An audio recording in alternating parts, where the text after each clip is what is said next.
How to enable reading mode on Android.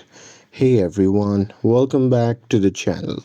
In today's video, I'll show you how to enable reading mode on Android. So now without further ado, let's get started. So here first thing first, open the settings app on your phone.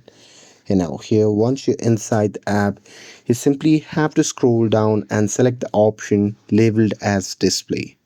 And now here in this section, if you scroll down, then here you'll see the option labeled as reading mode.